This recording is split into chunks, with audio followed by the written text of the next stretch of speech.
On today's episode, direct from TMHQ, your toughest mudder, Minnesota Facebook preview. This is the world's toughest podcast.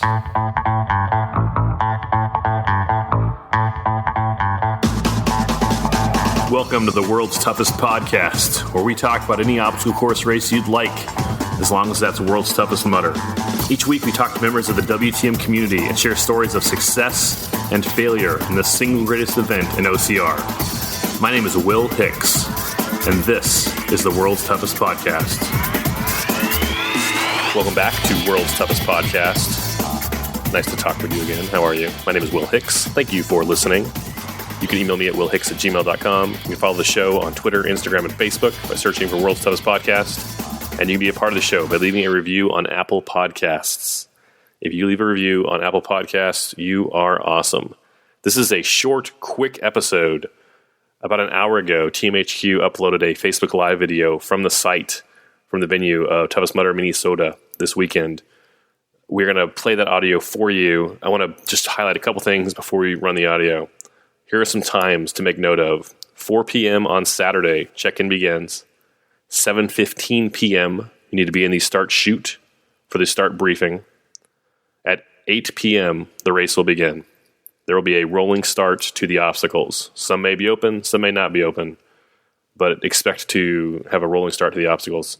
At 7:15 a.m., the start line will close to new laps. So if you want to do one more lap, you need to start at 7:15 or start no later than 7:15. At 8 a.m., the finish line will close. The course will be cleared at 8 a.m., so you need to finish your last lap by 8 a.m. for it to count. If you do not finish your last lap, it will not count. You get 5 miles for that lap, or you get 0 miles for that lap. The awards ceremony will be at 8:15 a.m. So you can rewind and listen to those times again. All those times will be highlighted in the Facebook Live video we're about to play. They will have the obstacle bypass wristbands. 4 obstacles will have penalties. They're going to disclose which 4 at the course. Plan on one of them to be electroshock therapy. Approximately 500 runners and 300 feet of elevation per lap. Beer truck will be open till 10 p.m. Food truck will be open till midnight. And there's more information in the upcoming video. If you have any questions about it, go to facebook.com/toughmudder, their official Tough Mudder Facebook page, and you can shoot them questions directly. They would like that. Let's go to the Facebook. Hi, everyone. Facebook Live. We are here live at Twin Cities. Today we're going to talk to you about Toughest Mudder Central.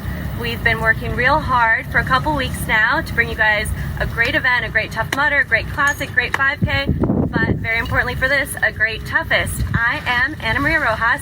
I'll be the event director for the entire weekend. I'm Aaron Katz. I'll be the race director for Toughest Mudder. Yeah, so we asked for some questions on, asked you guys to submit some questions on the event, and we have some answers for you, and then we'll also be taking questions if you have any, so please write in, let us know what's on your mind. It can be about toughest, it can be about us, go crazy, we're here to have fun. I'll start off with just timelines, because I know that's always a burning question amongst everyone. So, check-in begins at 4 p.m. for toughest. You can get here earlier if you're running the daytime, enjoy our Tough Mudder Village. But the official check-in where you get your bib and are able to load in won't start till 4. We highly recommend that you get here before 6:30 so you have enough time to load in, enough time to get to the start. We want you guys in the start by 7:15, 7:30 the latest. We'll be starting our race briefing then. The race will start at 8 p.m. Then at 7:15 a.m. that'll be the last time you're allowed to go out on your last lap, and then we'll be done by 8 a.m. Anyone on the course after 8 a.m. will be taken off. We promptly want to have our award ceremony at 8:15. You can see that is where we are currently, and then we do want everyone to be loaded out of here by 9 a.m. We have the daytime on Sunday coming in, so we want to be respectful of their event. But yeah, if you have any other questions on that, write them in as you see fit. Some other questions on pit load-in. So parking is across the street from the venue. It is the closest parking you can possibly get for this event. It is about a quarter of a mile walk, but it is a fairly easy walk. There's no crazy hill like in Philly. And you know, as our timelines are going on Saturday, if available, we will try to help you guys load in with some of our cars as well. We obviously don't want you to have to strain yourself before you go out on this race. Yeah, that's pretty much it for timelines and load in. Again, write in if you have any other questions. Another question that came through was obstacle bypass. Yeah, talk about course a little bit. In terms of the obstacle bypass, this was a new feature for the overnight race introduced in Philly, sort of tested out at Worlds last year. So for those who aren't aware, after you complete your 4th lap, or 20 miles total, at the finish line, or around the race center, you'll be handed a rubber wristband, and these act as essentially a get out of jail free card. So you can hand this to a volunteer at an obstacle that you'd select to bypass.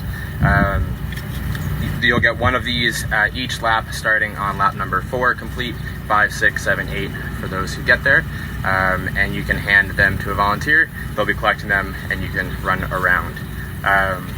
For those trying to stash all your orange wristbands from Philly, they will certainly be a different color, so you don't try that trick. A few other questions that we got.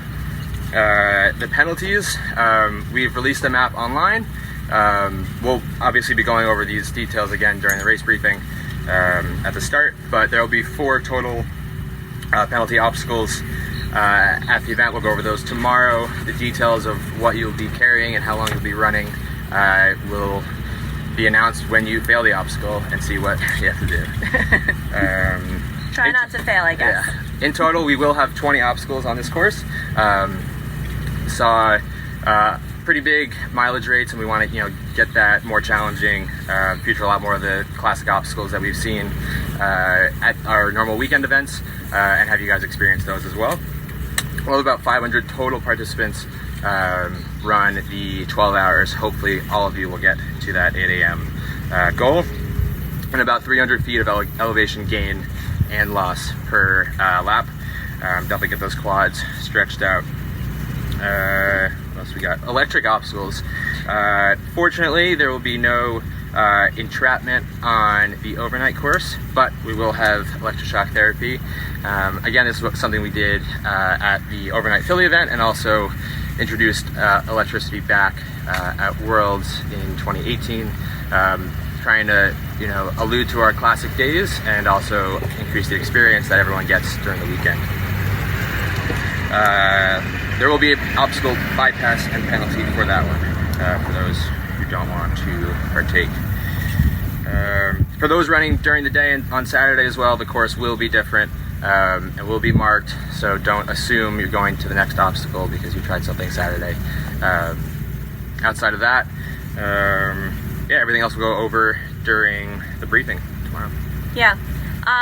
As you start to pack your final things, again, don't forget your headlamp, your flashers. Make sure your pit crew has enough things to keep you going through the night. The food, whatever energy drinks you need to keep going. We will have some Celsius products. That's always great. Have any other questions come in? How long is food and beer available tomorrow night? So, beer will be available until 10 p.m. unless we see that things are going better. And then food will be available, I believe, until midnight. But again, like in Philly, I think they were supposed to stay open until midnight. They stayed open a little bit later because we saw you guys were still hungry. So just, make sure you're making your way over to them, stopping by them, and checking in with us at the hospitality tent. If you see that, it looks like they're closing, but that a bunch of people still want to eat, let us know and we'll talk to them. We'll try to make it work. They're very excited to be with us. They'll be with us during the day, so if you are here during the day, check them out. Next. Will all obstacles remain open once they have opened, or will they open and close through the night like they did at Europe's Toughest Mudder? That's a good question. Well, it was not at Europe's Toughest Mudder. I don't know if I want to say. They will have a rolling opening like we do normally. The first lap, everything will be closed, but for the most part, everything will stay open unless otherwise closed. Yeah, we'll make announcements if things should change, but our plan right now is for everything to stay open once it's open. A couple questions that we typically get at the race center for those who haven't run an overnight event with us before. There will be timing mats at every mile, and if sometimes people come up and say they didn't hear their timing chip go off, at all on that lap, don't worry.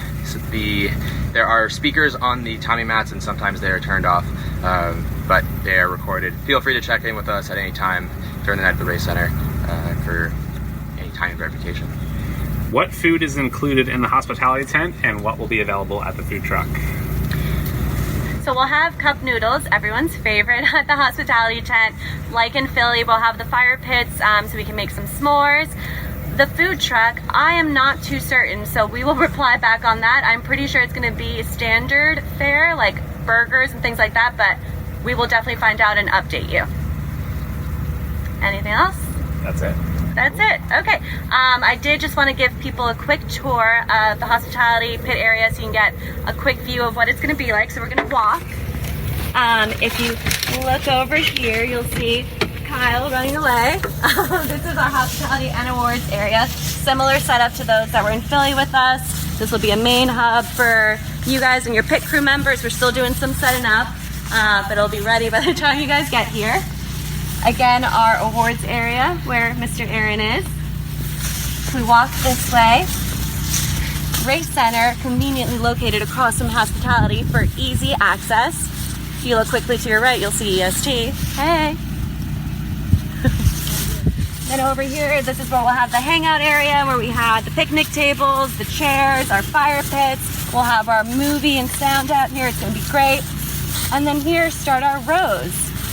So kind of similar setup to Philly, except pits are only going to be on one side of course. As you can see, the course goes here where the flags are, and then the rows begin.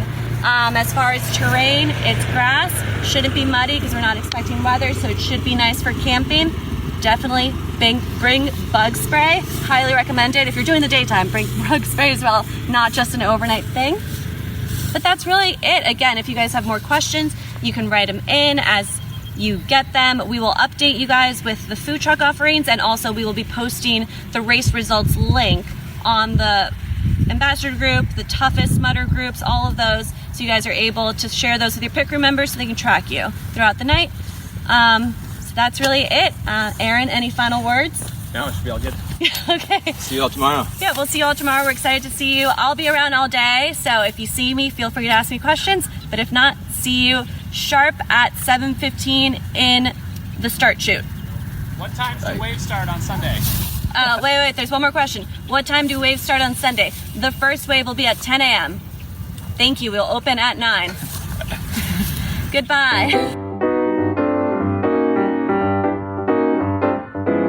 Special thanks to Anna Marie Rojas and Aaron Katz for appearing in this episode without even knowing about it. Well done, you two. I think that's the first. Are you in Minnesota already? Are you running this weekend? Shoot me an email, willhicks@gmail.com, or call the show, 619-378-4369. I would love to hear from you. Good luck this weekend. I will see you out there.